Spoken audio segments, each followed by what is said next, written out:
Amis du monde, bonjour! En cuisine avec Choukat voyage et à l'occasion des fêtes de fin d'année, je vous propose un rôti de dinde qu'on va cuisiner de manière un petit peu différente. Donc saveur d'automne avec noisettes et marron, jusque-là tout va bien. On va faire une sauce aux érelles, qui s'appelle aussi sauce canneberge ou sauce cranberries. Donc on voyage outre-Atlantique avec cette incontournable des tables de Thanksgiving. Et ensuite, je fais un petit retour vers l'Afrique, vers mes origines, avec une écrasée de banane plantain en accompagnement. Compliqué? Non. Tous les ingrédients sont en dessous dans la barre d'infos pour accéder à mon blog. Pour ma part, je débarrasse... Ah non, attends. Avant que je ne débarrasse, toi qui regardes et qui n'es pas abonné, qu'attends-tu? N'hésite pas à me suivre sur YouTube, sur Instagram et sur mon blog. C'est bon? Ok, je débarrasse et on commence. Alors la préparation est assez rapide, il faut juste avoir plusieurs cuissons en simultané. On va commencer par faire torréfier les noisettes. Donc vous les mettez dans une poêle sans rien au fond. Et ensuite on va les mettre sur le feu. Dans la deuxième petite casserole, il faut une casserole assez profonde. On va tout simplement verser les canneberges ou cranberries. Donc qui ont de très bonnes vertus pour tout ce qui est petits bobos urinaires, etc. C'est très recommandé. Je rajoute le sucre au-dessus. Si vous n'êtes pas adepte du sucré salé, en fait là le sucre ne vient pas pour caraméliser, hein, pour balancer en fait l'acidité des cranberries. Et le jus d'orange par-dessus. Et maintenant on va mettre à petit feu cette sauce et remuer de temps en temps jusqu'à obtenir une confiture. Ensuite on va s'occuper maintenant des bananes. Donc ce que je vous propose c'est que moi je les prépare et ensuite je ne les fais pas cuire, j'attends vraiment le dernier moment pour les faire bouillir, pour que l'écrasée de bananes soit chaude. En fait je prédispose tout, donc on les coupe en 4 portions à peu près. Et du coup dans l'eau, enfin pour l'eau il y a à peu près 15 centilitres.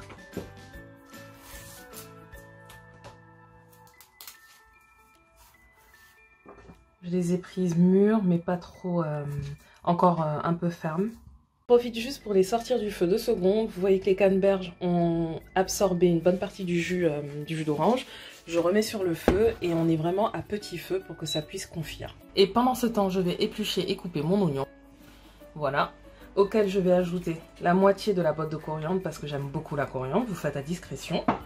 On vient assaisonner un petit peu le tout avec du poivre, mon mélange 4 épices et du sel. Et ensuite on rajoute au-dessus au moins la moitié des marrons. Donc ça va donner une consistance, allez, un peu. Donc cette partie là on va la hacher vraiment bien fine pour que ça fasse une pâte compacte. Et le reste des marrons on en gardera quelques-uns pour décorer. Et puis le reste ce sera vraiment haché grossièrement. C'est parti. Voilà.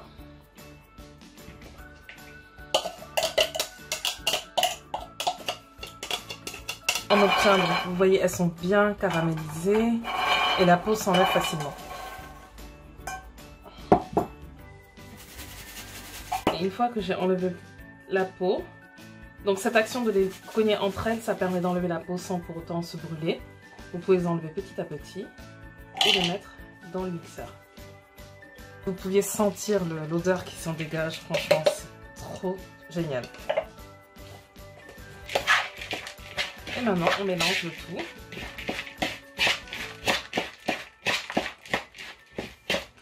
On vient rajouter un tiers à la moitié de l'huile d'olive, juste pour pouvoir donner de la consistance.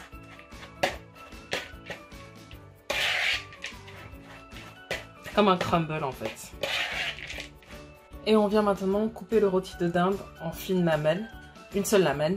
J'ai déjà une vidéo sur le blog où je vous montre la technique. Là, abracadabra. Et voilà. Donc, j'ai salé, poivré et mis un petit peu de 4 épices. Et on vient farcir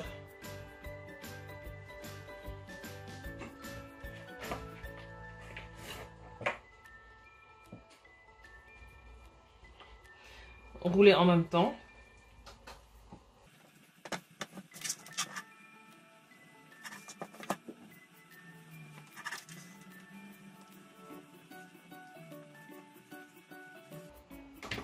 Ça n'est pas la peine de trop le gonfler puisque de toute façon, le reste on le mettra autour.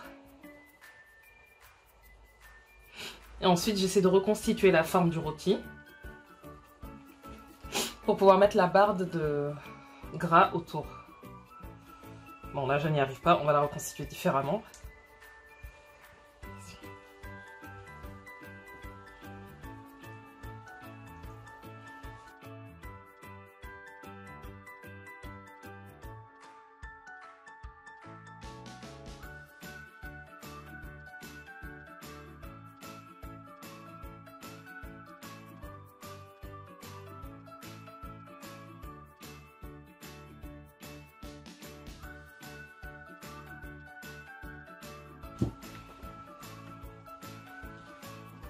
Je verse le reste de l'huile d'olive au fond pour que ça puisse dorer et éviter que ça n'accroche. Je mets le rôti, on remue bien pour le dorer et on retourne pour bien le colorer aussi et que ce soit huilé.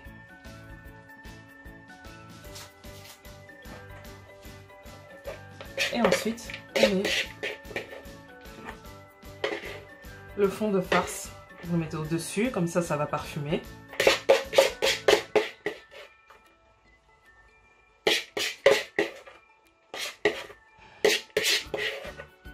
Et on enfourne. Il est important d'enfourner couvert pour que la vapeur cuise la dinde et ne sèche pas la farce. Que j'ai enfourné, vous voyez donc la sauce est cuite, c'est bien caramélisé, les cranberries ont bien gonflé. Moi, j'aime bien l'avoir hachée et pas avec les cranberries en morceaux. Donc je la mets dans le mixeur que je n'ai pas rincé, qui avait les noisettes et les marrons, l'oignon, etc., la farce. On va hacher et on réserve ensuite la sauce. Et voilà la sauce qu'on obtient. Alors moi j'aime bien cette consistance. Si vous voulez qu'elle soit un peu moins compacte, il faut rajouter juste plus de jus d'orange.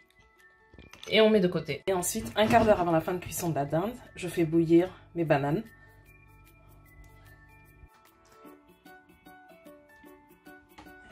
Et du coup, je pensais avoir filmé, mais je n'ai pas filmé. J'ai retiré mes bananes et du coup, vous les écrasez juste comme ça. Donc moi, j'ai cet appareil, enfin cet ustensile, sinon avec une fourchette, jusqu'à avoir la consistance que vous souhaitez. Voilà, moi j'ai choisi cette consistance. Et ensuite, avec l'emporte-pièce, on va pouvoir dresser une fois que la dinde sera prête. Donc là, je couvre et je laisse au chaud. Et voilà le rôti de dinde qui est prêt au bout de 45 minutes.